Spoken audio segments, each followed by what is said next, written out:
Bueno, ahora sí, buenas tardes oficialmente. Gracias a todos, a todas las personas que están conectadas el día de hoy con nosotros. Nos gustaría saber desde qué lugar están conectados, entonces para que por favor nos saluden y nos dejen sus comentarios y nos cuenten desde qué lugar están conectados en este momento. Bienvenidos a esta conferencia sobre el tema apuesta al cambio, apuesta a las metodologías inductivas con Milton Bentancourt. Él es PhD, docente y asesor de la Escuela de Educación en ICESI. Durante la próxima hora vamos a estar conectados y al final tendremos un espacio para resolver preguntas. Entonces, por favor, hoy los queremos muy activos haciendo las preguntas sobre el tema. Nos las dejan y al final vamos a tener un espacio de interacción. Este webinar es presentado por nuestros programas de maestría de la Escuela de Ciencias de la Educación. Tenemos 5 super programas. Ahí les contamos, les mostramos 2 videos de los programas virtuales que manejamos desde la unidad de ICESI virtual. Así que si están interesados, los invitamos a que nos escriban en el chat. Nos acompaña Erika Ortiz y ella los va a estar atendiendo en caso de que se interese. Ahorita sí vamos a arrancar. Le vamos a dar la bienvenida a nuestro facilitador del día de hoy. Como les comentaba, nos acompaña el profe Milton Bentancourt. Él estudió licenciatura en la Universidad Católica de Uruguay, tiene un PhD, doctorado en la Universidad del Salvador, en el área de énfasis en letras y postdoctorado en la Universidad Federal del Río Grande do Sul. Sus áreas de énfasis son lenguas modernas, literatura, lingüística y afines, y en estos momentos es docente y asesor de nuestra Escuela de Ciencias de la Educación en la Universidad de ICESI. Así que hoy cerramos este año con un webinar con alguien de la casa. Bienvenido, profe, a este espacio. Gracias, Juan. Gracias a todos los que se conectaron. Que entre la fecha tan cerca de Navidad, fin de año, cerrar notas, pues definitivamente calculo que no vamos a hacer tantos, pero eso es, de un lado es bueno, porque nos da la posibilidad de interactuar un poquito más. En el mes de julio, o bueno, ahí en este año, nosotros estuvimos en un webinar también de la Escuela de Educación de la ICESI, trabajando específicamente el método de aprendizajes basado en proyectos. Fue una muy bonita experiencia, por lo menos para mí. Y bueno, ahora me toca cerrar esta serie de charlas virtuales hablando sobre una apuesta al cambio. El punto central que a mí me interesaría que ustedes ya comiencen a reflexionar es pensar específicamente el qué tiene que cambiar en mi tarea docente. Es una de esas preguntas que no nos hacemos con tanta frecuencia. Partimos de la base que todo el mundo intenta hacer las cosas bien. Partimos de la base que uno hace su mejor esfuerzo. Pero cuando uno para, reflexiona y dice, ¿será que estoy dando la mejor versión de mí en cada una de mis clases? A veces hay elementos que perjudican ese proceso de perfeccionamiento. Pero, ¿saben? El peor de esos elementos es la rutina y la costumbre. Nosotros como docentes entramos en una zona de confort que hace que naturalmente empecemos a repetir conceptos, clases, actividades, y no porque creamos didáctica o pedagógicamente en eso. Repetimos porque es cómodo, repetimos porque me es fácil. Y el problema es que ni la comodidad ni la facilidad son dos principios que deberían estar norteando nuestra actividad docente. Definitivamente, el mundo cambió. Y esta era la premisa de nuestra charla anterior. El mundo cambió y la educación tiene que cambiar. Es muy divertido, es anecdótico, es folclórico subirse a un autito como el de la foto. Ningún problema. Pero cuando yo necesito cumplir objetivos en el mundo moderno en el que nos movemos, este auto, seguramente, por más bonito, mejor cuidado, histórico que sea, seguramente no va a ser el que me va a dar la mejor opción. Cocinar en horno a leña hasta le da un sabor delicioso a la comida. Ahora, yo no sé si es la mejor opción teniendo hoy toda una batería de opciones que me ayudan a hacer las cosas en forma más cómoda, más rápida, de alguna manera mejor.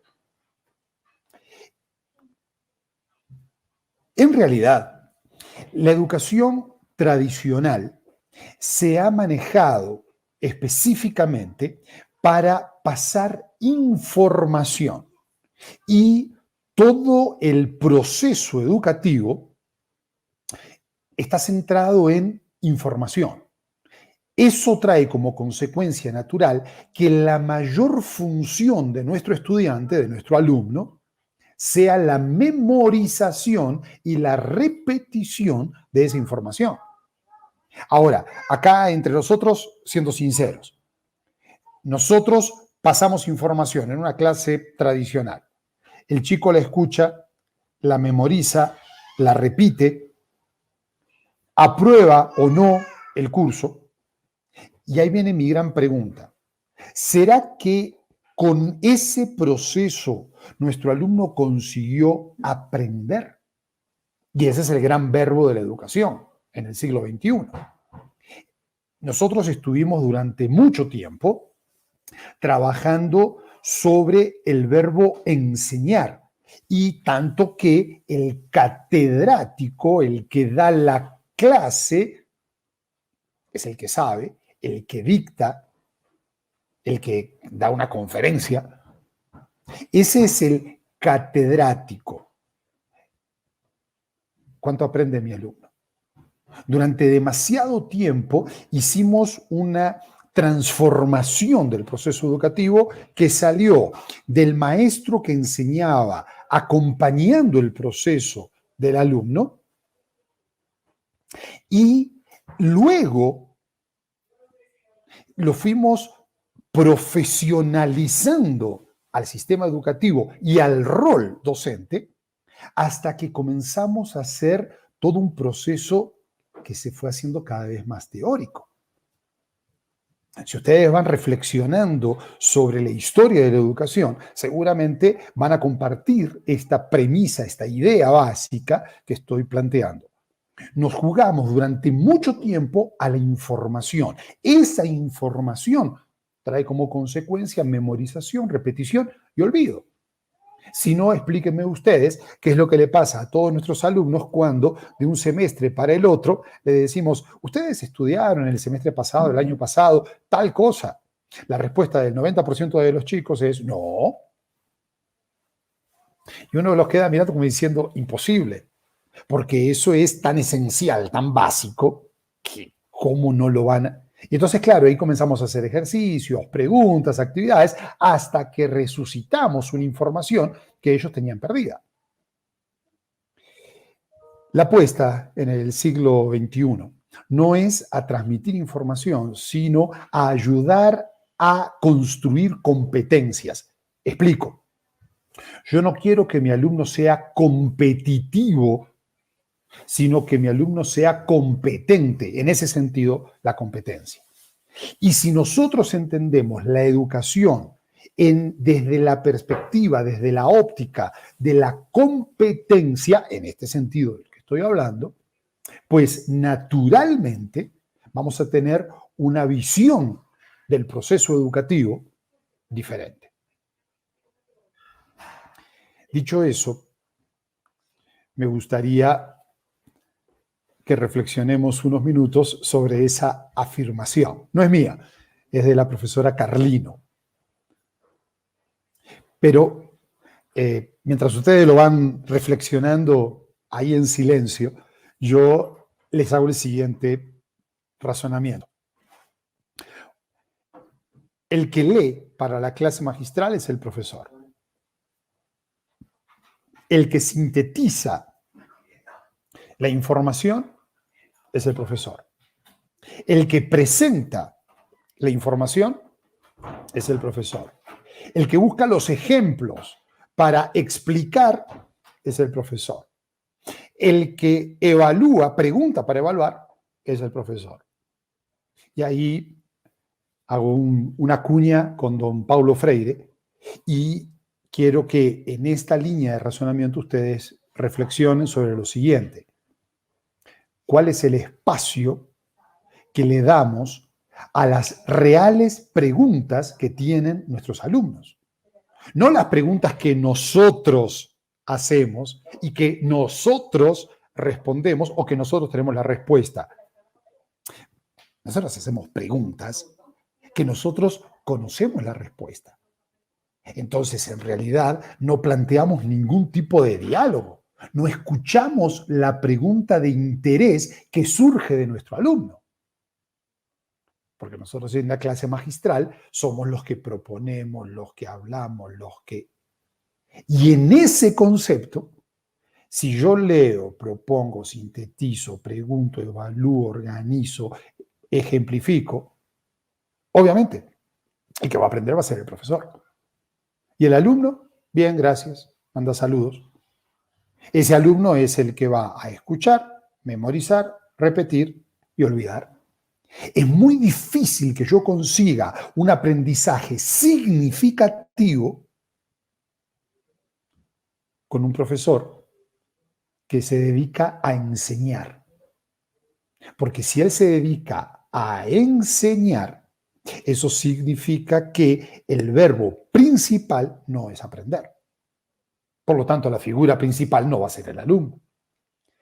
Y en una sociedad como la que nos toca vivir en pleno siglo XXI, donde los chicos están en un ritmo mental muy diferente al que nosotros teníamos, el ejemplo de siempre.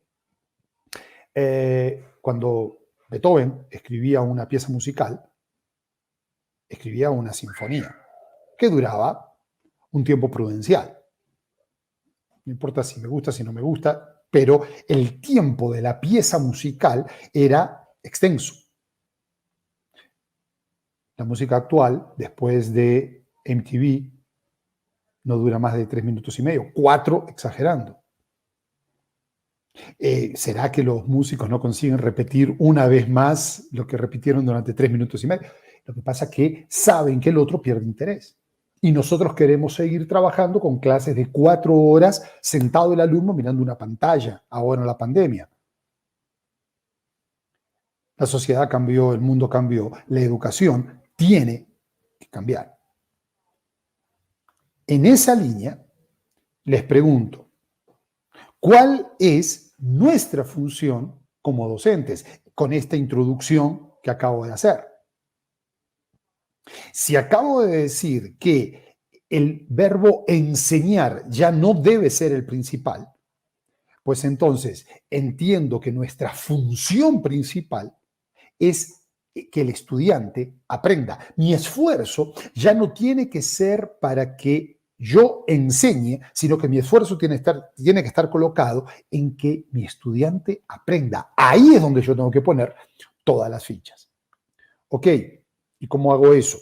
Los famosos 4 pilares con los que nosotros trabajamos en la maestría de educación en la ICESI.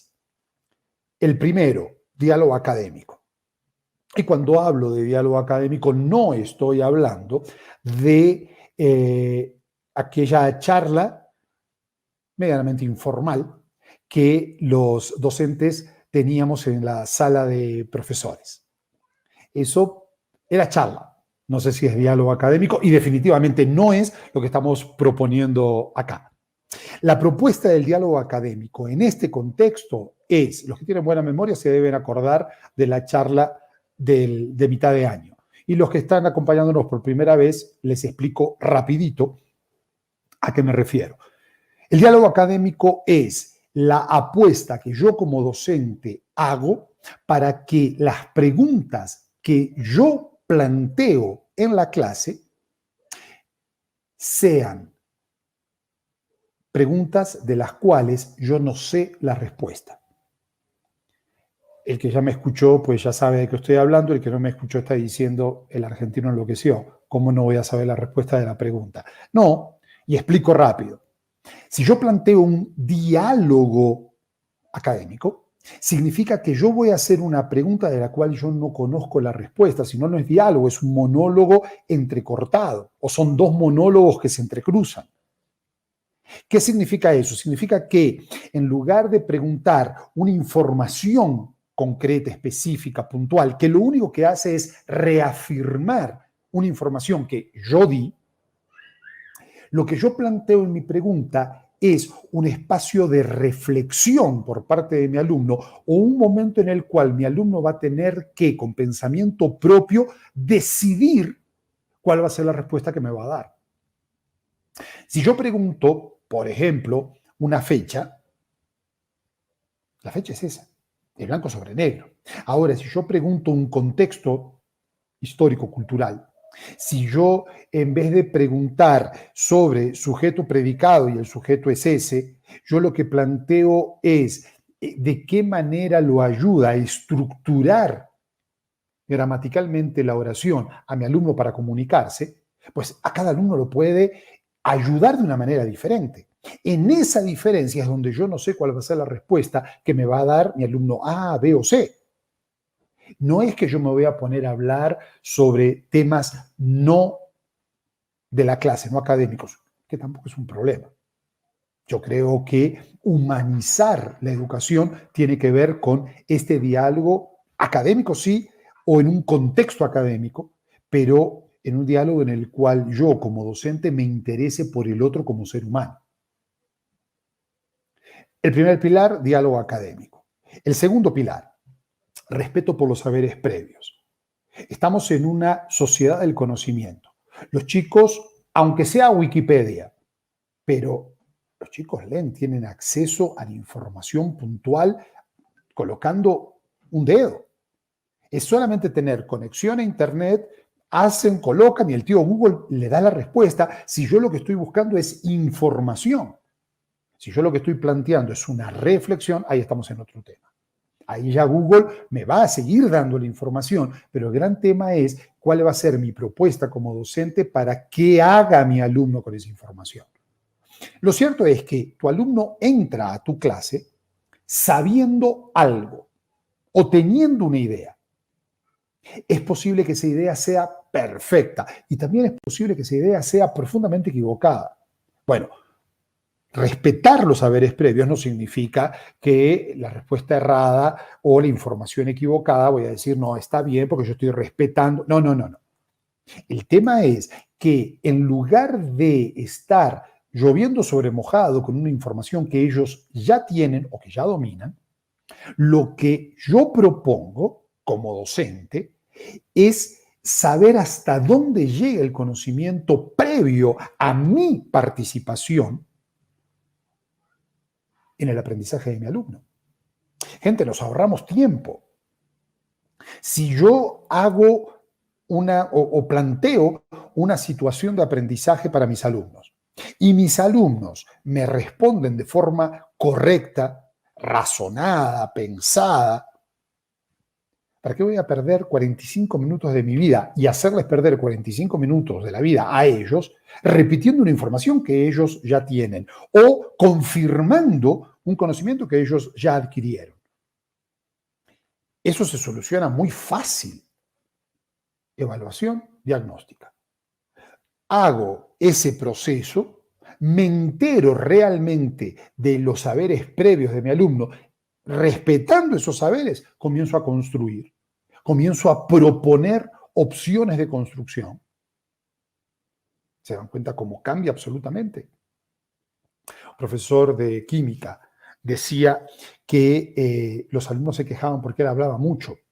Y cuando nos pusimos a dialogar, yo le decía, bueno, pero ¿por qué? Y entonces él me decía, no, lo que pasa es que no entiendo por qué me dicen que yo hablo mucho, porque ellos llegan a la clase, yo repaso con ellos el material y ahí mi sonrisa debe haber sido muy transparente, porque él me dice, ¿cuál es el problema? Le digo, no, ningún problema, solamente que de eso se están quejando tus alumnos. ¿Cómo se van a quejar de una explicación? Se quejan porque ellos ya lo saben. Tú ya le diste un texto para leer, ellos lo leyeron, lo aprendieron, y entonces, ¿para qué le vas a estar repitiendo esa información? Él me quedó mirando con cara de, no, eso no puede ser. Le digo, probá.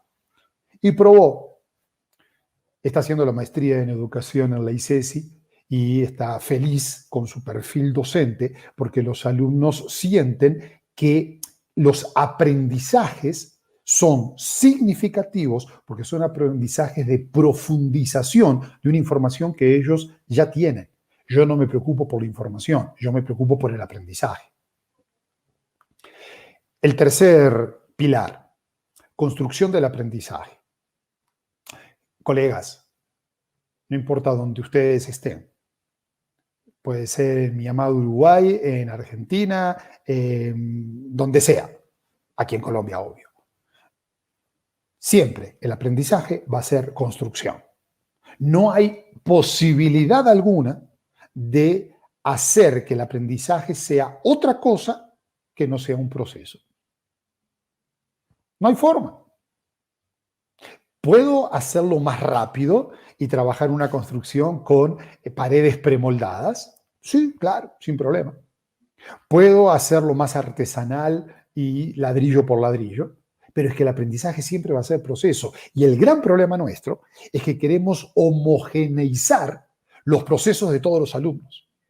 Gente, los chinos con la dorada medianía trabajaron en esa línea, pero nosotros tenemos la posibilidad de ir manejando y respetando esos procesos individuales que cada alumno necesita para la construcción del aprendizaje. Tengo que entender que es un proceso y tengo que respetar el proceso de mi alumno. Si yo voy por la clase magistral y pasar información, yo necesito que todo el mundo venga exactamente en el mismo ritmo porque yo estoy pasando información. Si por el contrario, yo tengo muy claro cuáles son las competencias con las que yo tengo que facilitar el aprendizaje de mi alumno, si yo tengo que claro cuáles son los saberes esenciales y que voy a profundizar en esos saberes a lo largo de mi curso, pues mi alumno va a poder ir construyendo en diferentes ritmos. Mientras tanto, yo voy proponiendo diferentes formas de llegar a esa meta que es el aprendizaje. El cuarto y último es obvio. El pilar de la nueva educación tiene que ver con un proceso centrado en el alumno. Nosotros como docentes, por más que nuestro pequeño argentinito que todos tenemos adentro llore en luto, necesitamos hacer que la educación en pleno siglo XXI se centre en el alumno. Por eso el proceso no es de enseñanza, el proceso es de aprendizaje. Tenemos que enfocar todas nuestras baterías didáctico-pedagógicas, filosóficas en educación, en nuestro alumno. Los reflectores tienen que centrarse en ese proyecto de vida. Él es el que vino a aprender. Por más que muchos de nosotros creemos que ellos vinieron para que nosotros le enseñemos. No, ellos vinieron a aprender. Nuestra tarea como docentes es que ellos aprendan. Tenemos que centrar todo el proceso en ellos. ¿Qué significa? Significa que la propuesta de hoy de noche, después de 29 minutos y 15 segundos de estar hablando, es, profesor, por favor, no enseñe más.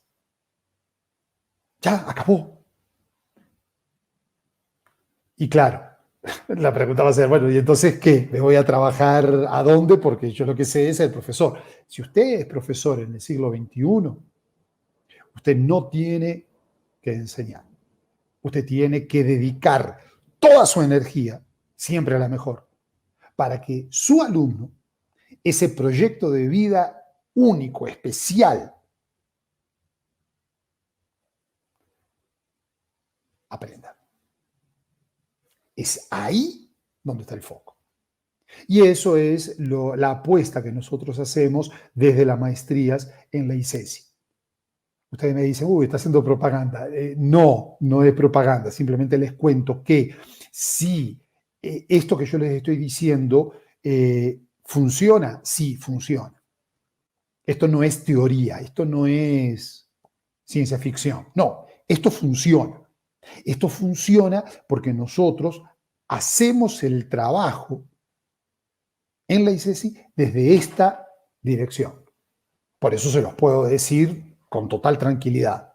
Y cuando me pregunten, bueno, ya, y si no vamos a enseñar, entonces ¿qué? No, entonces tenemos que hacer el esfuerzo, hacer nuestro mejor trabajo para que mi alumno aprenda. Y ahí viene la segunda pregunta, que es, bueno, ok, está bien. Y entonces, ¿cómo? Ahí está la respuesta. Apuesten a las metodologías inductivas. Rápido. Las metodologías inductivas tienen dos grandes cimientos. El primero es que vamos a apostar ya no a transmitir información, sino a construir competencias. Yo ya no me voy a centrar en el sujeto predicado complemento, el ejemplo de literatura idioma español, que es lo mío, sino que yo me voy a centrar en de qué manera ayudo a mi alumno a que sea competente en su comunicación, sea escrita, sea oral. La estructuración de la oración tiene que ver con eso, tiene que ser competente. Ya no para repetir, disculpen, como loro, informaciones, sino para construir pensamiento. ¿Cómo va a tener pensamiento crítico un chico que fue, disculpen el verbo, pero adiestrado para que repita información puntual? Las metodologías inductivas apuestan a las competencias y al mismo tiempo la otra gran apuesta de las metodologías es trabajo colaborativo. Gente, estamos en el siglo XXI. La educación desde el siglo XII, pero fundamentalmente siglo XIX, estaba pensada para producir mano de obra obediente y puntual en las fábricas. Por eso se sientan como se sientan hasta hoy en la mayoría de los colegios.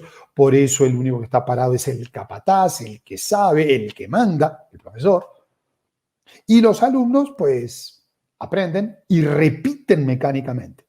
El típico ejemplo de eso es, me imagino que habrá algún profesor de inglés y todos nosotros fuimos alumnos en algún momento de inglés, algunos muy buenos y otros como yo. ¿Se acuerdan del repeat please? Era eso. Repita, repita, repita y ahí va a aprender. Chicle Adams and Company. Ahí se me terminó mi inglés. The book is in the table. Y ya. Gente, en ese mundo en el que nosotros nos educamos, era un mundo muy individualista. Usted aprende, usted repite, usted hace. Y la propuesta del siglo XXI es trabajo en equipo todo el tiempo. Todo el tiempo. ¿Y quién le educa? ¿Quién ayuda? ¿Quién hace el esfuerzo para que tu alumno, tu estudiante, entienda, le entre el chip del trabajo colaborativo? En la familia, cuando hay una estructura donde mamá dice, bueno, usted lava, usted hace, usted, y él puede llegar. Pero es que la escuela es el espacio natural para que mi alumno aprenda las estructuras básicas del trabajo colaborativo. Las metodologías inductivas, todas ellas, van en esa línea. Y obviamente, la metodología inductiva va a colocar al alumno en el centro del proceso. Él es el que hace para aprender. Eso también trae una consecuencia, gente. Y la consecuencia es muy simple. Si tu alumno no quiere cumplir con su rol de estudiante, y yo lamento mucho, pero la propuesta es, yo no vuelvo a enseñar. Él tiene que aprender. Y es posible que al final del periodo lectivo, semestre, año, lo que sea, alguno con un poquito más de perspicacia pueda llegar a decir, profe, es que usted no enseñó nada. Y usted se puede sonreír oreja a oreja y decir, uy, qué bueno. Porque si yo no enseñé, eso significa que todo lo que aprendiste es porque yo te ayudé a aprender. Yo te guié para dónde tenías que ir. Yo acompañé tu proceso de aprendizaje. Eso es lo fundamental. Con esa premisa, los tres típicos, hay decenas de metodologías inductivas, ¿sí? Las tres típicas.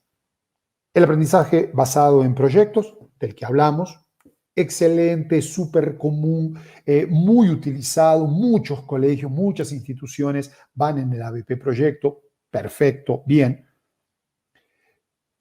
El aprendizaje basado en casos, típico en medicina, en el área de salud, ¿sí? Bien, con sus bemoles en la manera en la que se lo practica, pero conocido. Y el aprendizaje basado en problemas, que generalmente se lo entiende mal. Les explico en 2 minutitos algunas diferencias. Cuando nosotros planteamos un aprendizaje basado en proyectos, como todo el mundo sabe, lo que manejamos es un resultado final que el grupo de alumnos, ¿ven? El grupo de alumnos, no el alumno, sino el grupo de alumnos va a tener que dar. Entonces, yo arranco el proyecto, que puede durar 2 semanas, un mes, un semestre, un año, depende.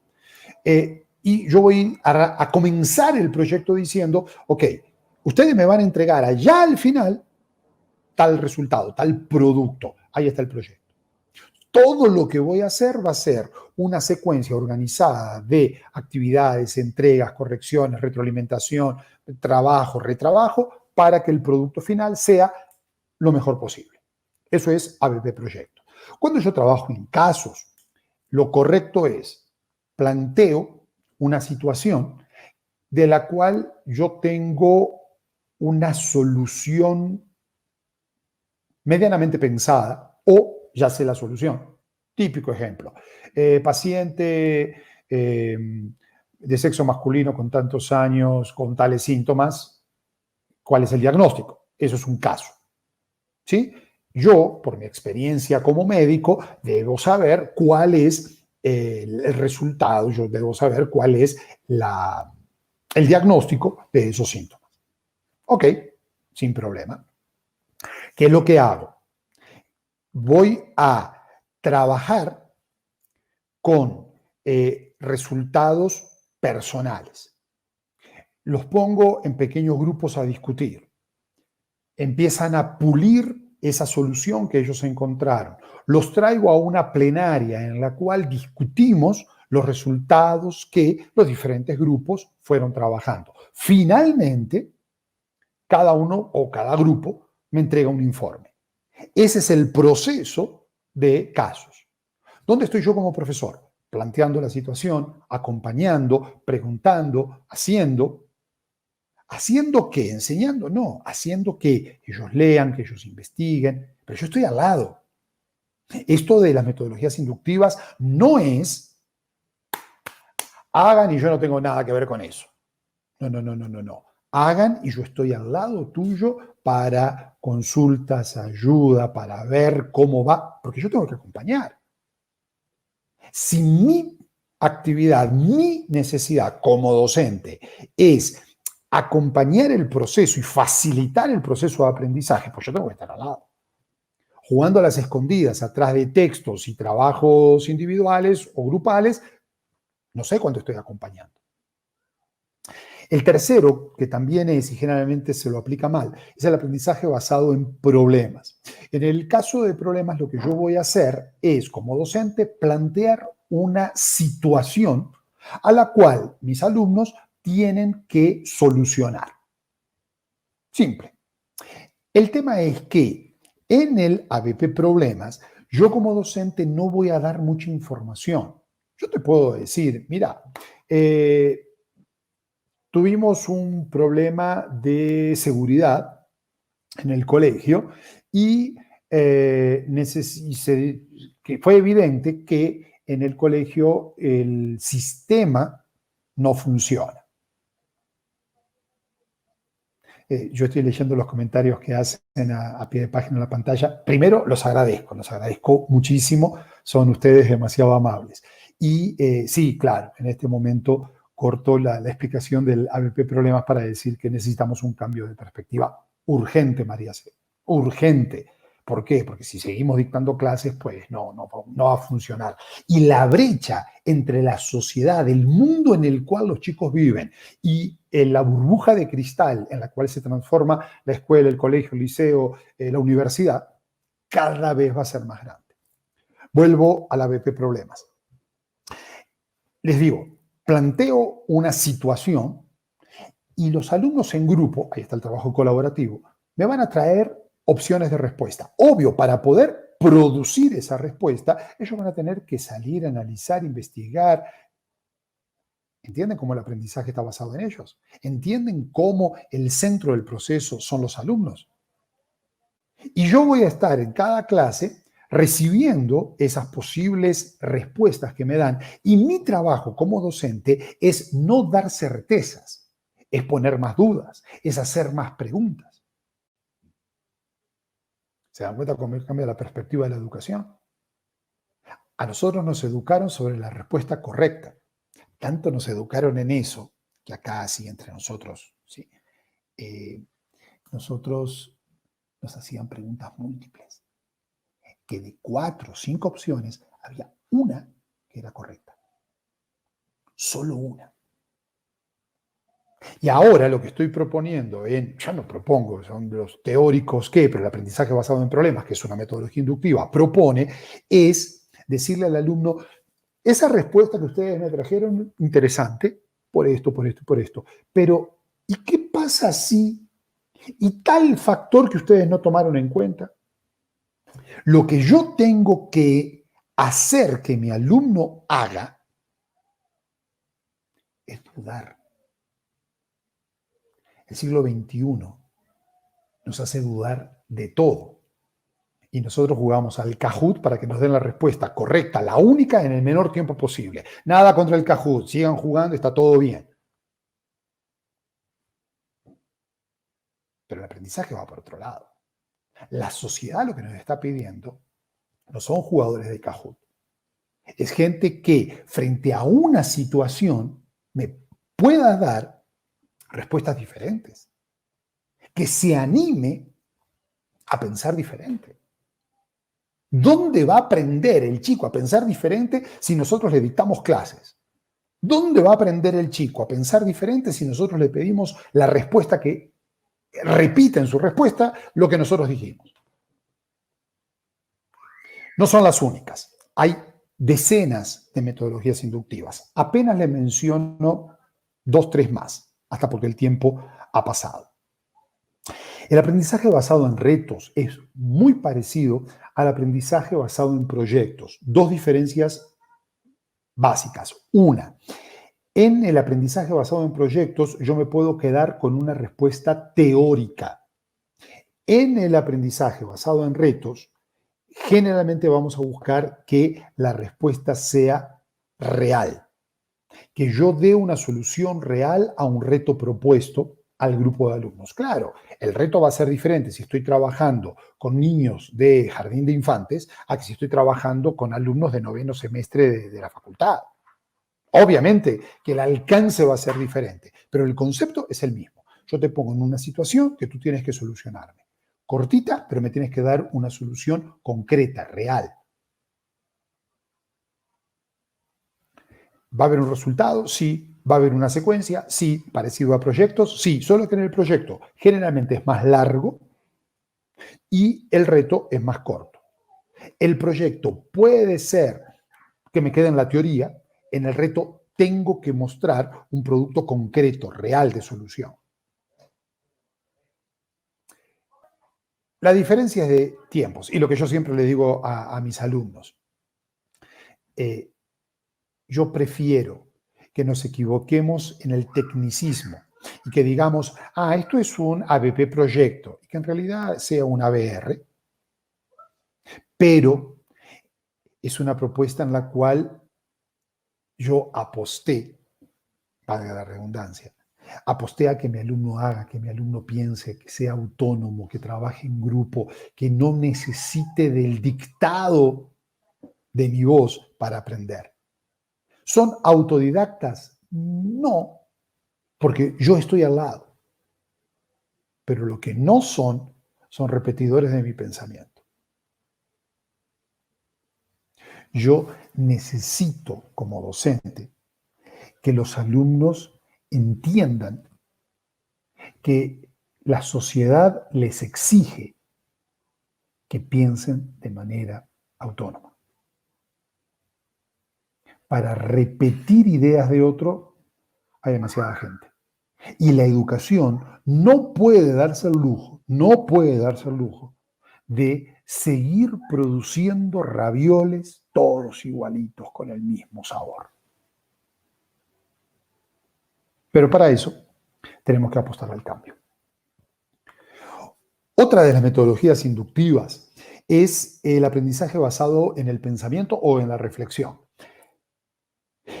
Este es un método que realmente se hace muy interesante porque yo como docente lo que propongo es generar espacios de reflexión individual o grupal. Acá entre nosotros, si alguno de ustedes entra en las maestrías y tiene la suerte o desgracia, no sé, de tenerme de profesor, este es el método que generalmente utilizo. Y lo que hago es ir planteando diferentes elementos en la discusión, en el diálogo académico, que tienen como objetivo que yo no memorice, que yo no repita, sino que yo piense y reflexione. Yo creo que en el nivel de posgrado en el cual nosotros nos movemos, pues es una metodología pues natural. Ahora, ¿qué pasaría si yo como docente en el preescolar, en el alcance de los niños, pero yo apuesto a salir de la metodología tradicional y acompañarlos a ellos en un aprendizaje que esté basado en la reflexión, en el pensamiento, en el tú qué harías y por qué? La última, el aprendizaje basado en indagación o preguntas, depende de la traducción que ustedes quieran hacer del inglés. Y básicamente es eso. Yo como docente, lo que hago durante toda esa unidad didáctica, llámese curso, unidad, secuencia, como ustedes quieran, va a ser preguntar. Y lo que hago todo el tiempo es pregunto, repregunto, escucho respuestas, pregunto, vuelvo, y todo el tiempo estoy generando preguntas y generando un espacio dentro de la clase que esté direccionado a que los chicos se animen a preguntar lo que para ellos es importante. Preguntas que van y vienen. En el chat apareció así rápido una pregunta de dónde escribimos y en el chat es donde creo que lo pueden llegar a hacer. Estaban poniendo recién un cartelito abajo en relación con eso. El aprendizaje basado en indagación es eso. Es yo como docente no soy la fuente del conocimiento, sino que yo como docente lo que hago es preguntar, responder, volver a preguntar, con la intención que mi alumno no crea en verdades absolutas, porque durante mucho tiempo dijimos que el átomo era la unidad indivisible. Hiroshima nos contó que sí se lo podía dividir. La información cambia. La competencia, que es ayudar a mi alumno a que aprenda a aprender, La competencia que es ayudar a mi alumno a que él aprenda y tenga pensamiento crítico, pensamiento propio. Eso no cambia.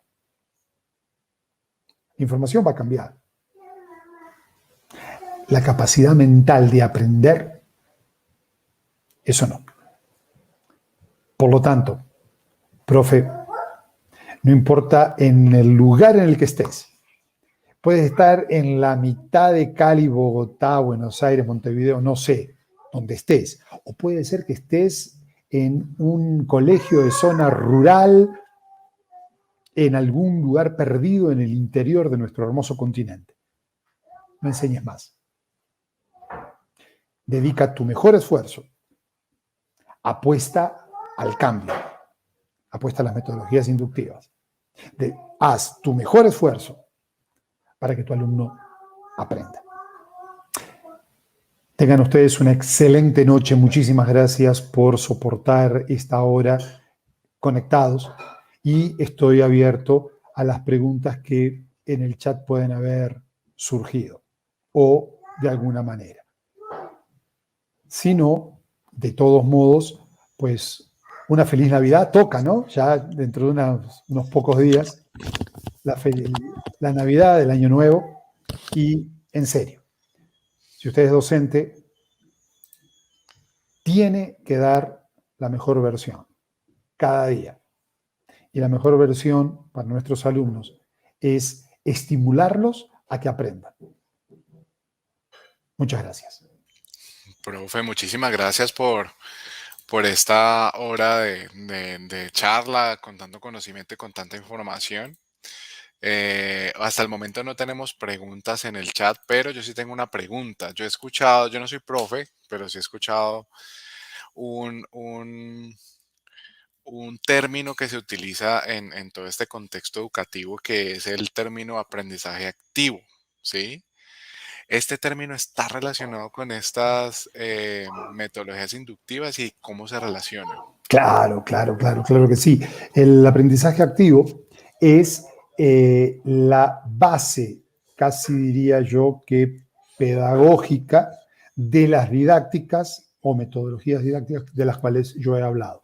El aprendizaje activo básicamente es colocar al alumno en actividad para su aprendizaje.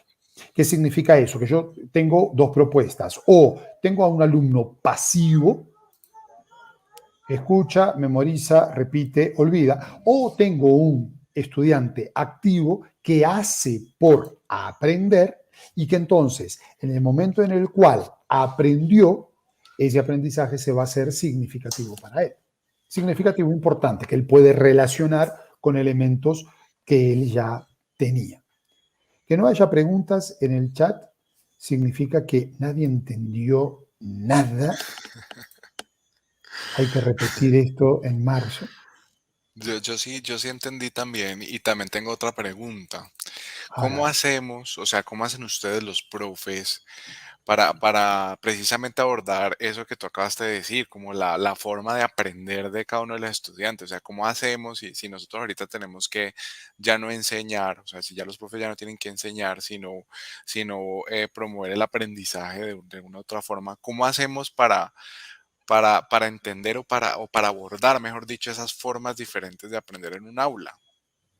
El tema relacionado con esas diferentes formas es una discusión teórica que da para otra conferencia. Ok. Pero así, rápidamente, tú en el momento en el cual planificas una clase desde las metodologías inductivas, tú vas a estar planteando actividades diferentes. ¿Cuál es la fórmula? Haz actividades en las cuales estés priorizando la escritura, lectoescritura. Haz actividades en las cuales priorices en la misma clase que tu alumno haga algo, lo sinestésico. Promueve una actividad que sea visual o auditiva. ¿Qué es lo que estás buscando? Que cada uno de tus alumnos o cada grupo de alumnos pueda encontrarse con una opción de aprendizaje que sea más cómoda para él. Aquel que le gusta leer tiene la actividad de lectoescritura. Aquel que le gusta ver, escuchar, el video. Aquel que le gusta hacer y de esa manera aprende porque lo asimila, ahí van a estar las respuestas. Lo que pasa es que si nosotros llegamos y lo que tenemos como propuesta educativa es un profesor hablando durante 4 horas, y el que aprende a través de lo visual, pues no va a aprender tanto. El que aprende a través de la lectoescritura, pues no va a aprender tanto. ¿Por qué? Porque solamente escuchó. Entonces, claro, estamos priorizando el alumno que aprende escuchando, que hay también. Pero el tema es que dejamos de lado los otros. Si por el contrario, en el proceso de planificación de mi clase, yo soy consciente que esta actividad está dedicada, está enfocada en ese grupo de alumnos, esta otra en este otro grupo, pues ahí yo voy variando el menú para que cada uno de los alumnos pueda ir tomando la parte que más cómoda le es. A la pregunta que Ángela colocó en pantalla, somos amplia minoría, Ángela. Somos la grandísima minoría. Hay mucho docente que sigue con las metodologías antiguas por una razón muy simple. Le es cómodo. Es lo que hizo toda la vida. No tiene que cambiar. El cambio asusta. Apostar al cambio es una apuesta de gente muy valiente didácticamente también. ¿Qué hacer con ellos? Dos cosas. Una, predicar con el ejemplo. Yo de estas charlas puedo darte 500. Si cuando me ves dar una clase, yo te doy una clase tradicional, me vas a quedar mirando como diciendo, uy, ¿qué fue? Predicar con el ejemplo.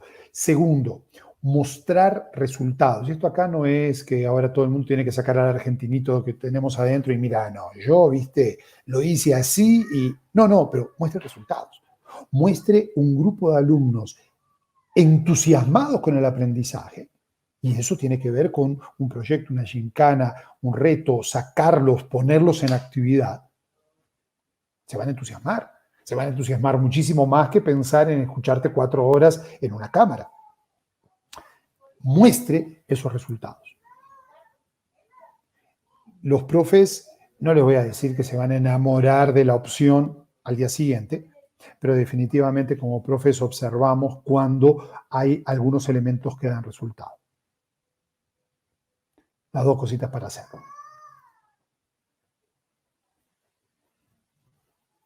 Bueno, profe, no, pues muchísimas gracias nuevamente por este espacio que nos regalaste hoy. Gracias a todos por estar conectados hoy con nosotros. Gracias por asistir a este que es el último webinar del año. Cerramos ya, este año abordamos bastantes temas. Tuvimos en el segundo semestre 8 webinars en total. Así que los invito a que no se despeguen de nuestras actividades. Síganos en nuestras redes sociales, en Instagram, Facebook, YouTube y LinkedIn. Y nos encuentran como Universidad ICESI Virtual. Gracias, profe Milton, por acompañarnos en esta jornada. Les recuerdo que este webinar fue presentado por nuestros posgrados de la Escuela de Ciencias de la Educación. Así que si están interesados, no duden en contactarnos. Estamos disponibles para ustedes. Felices fiestas, profe. Felices fiestas.